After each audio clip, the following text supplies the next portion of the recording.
Hello, readers. Welcome to Purple Pebble. Thank you for liking and subscribing my channel. Today, I have brought another classic story for you. It's Walt Disney's Cinderella. It's also a little golden book. It's written by Jane Werner and illustrated by Vera Scott Worcester. So let's start. Once upon a time, there lived a kindly gentleman. He had a fine home and a lovely daughter, and he gave her all that money could buy, a pony, a puppy named Bruno, and many beautiful dresses. But the little girl wished for a mother and for other children to play with. So her father married a woman with 2 daughters of her own. Now he thought his daughter had everything to make her happy. But alas, the kindly gentleman soon died, and his second wife was harsh and cold to her lovely stepdaughter. She cared only for her 2 ugly daughters. Everyone called the stepdaughter Cinderella now, since she sat by the cinders to keep warm as she worked hard, dressed only in rags. But Cinderella was not sad. She made friends with the birds who flew to her window sill, and her best friends of all were, guess who? The mice. The mice lived in the attic with Cinderella.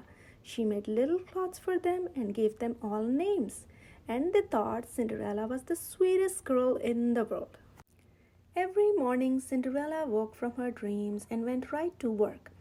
Out back, she set a bowl of milk for the stepmother's disagreeable cat, who watched for his chance to catch the mice.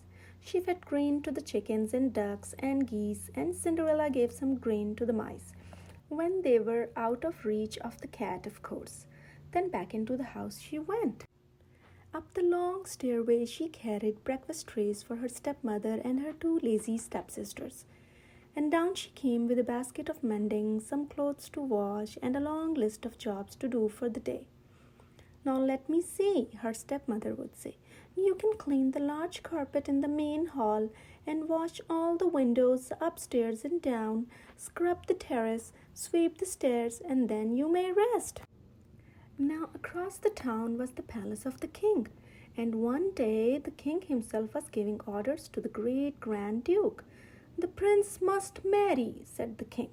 It is high time, but first he must fall in love, said the duke. We can arrange that, said the king.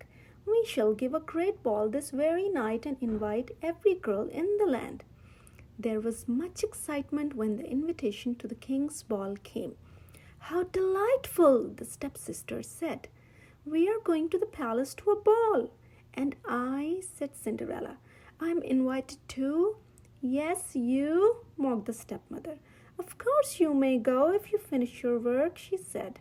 And if you have something suitable to wear, I said if. Cinderella worked all day long. She did not have a moment to fix herself up or to give thought to a dress. Why, Cinderella, you're not ready, said her stepmother when the coach was at the door. What a shame. Poor Cinderella. But when she got to her room, she saw that her little friends had not forgotten her. They had been gathering discarded items from the stepsisters' rooms to fix a party dress for her. Oh, how lovely, she cried. She looked out the window. The coach was still there, so she started to dress for the ball. Wait, cried Cinderella. I'm coming too.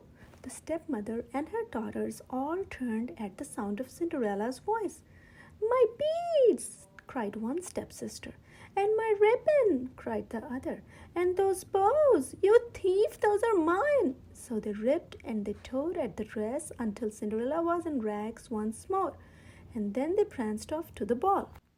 Poor Cinderella. She ran to the garden and wept as if her heart would break. But soon she felt someone beside her. She looked up, and through her tears she saw a sweet-faced little woman.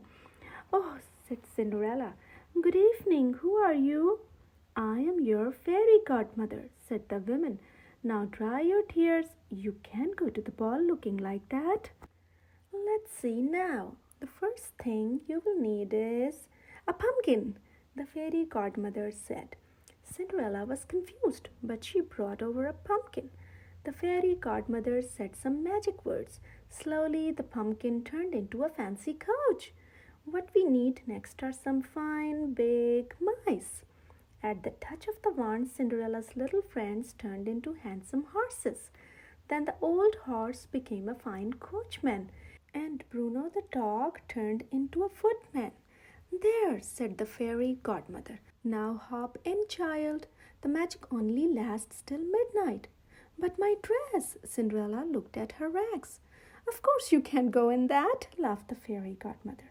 The wand waved again, and there stood Cinderella in the most beautiful gown in the world and tiny slippers of glass. The princess' ball was underway. As soon as Cinderella appeared in the doorway, the prince walked over and asked her to dance. The king motioned to the musicians, and they struck up a dreamy waltz.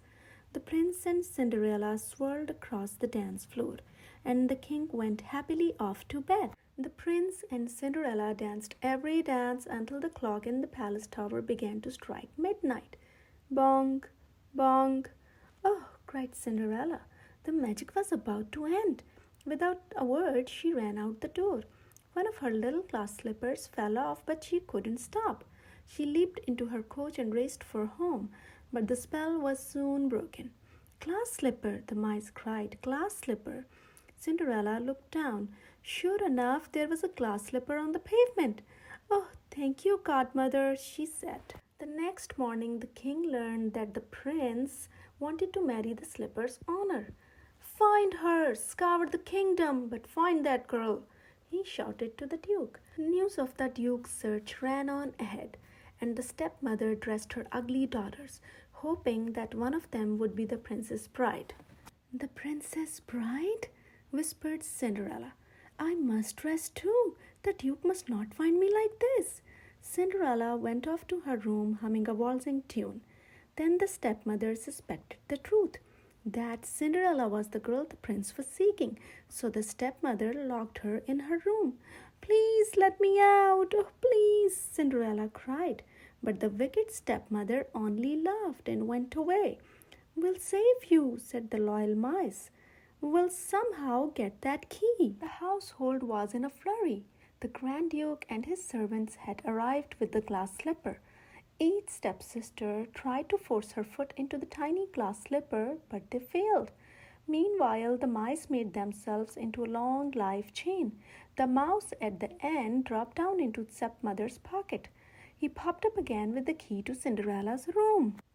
The Grand Duke was about to leave when Cinderella came flying down the stairs. Oh, wait, please, she called. May I try the slipper on? Of course, said the Duke. But the wicked stepmother tripped the servant with the slipper. Crash! It splintered into 1,000 pieces. Never mind, said Cinderella. I have the other here. And she pulled from her pocket the other glass slipper. Soon she was princess of the land, and she and her husband, the charming prince, rode to their palace in a golden coach to live happily ever after. The end. What a beautiful classic story. I hope you have liked it. Please click the like and subscribe button, and don't forget to buy a copy of this amazing book for your home library. Thank you.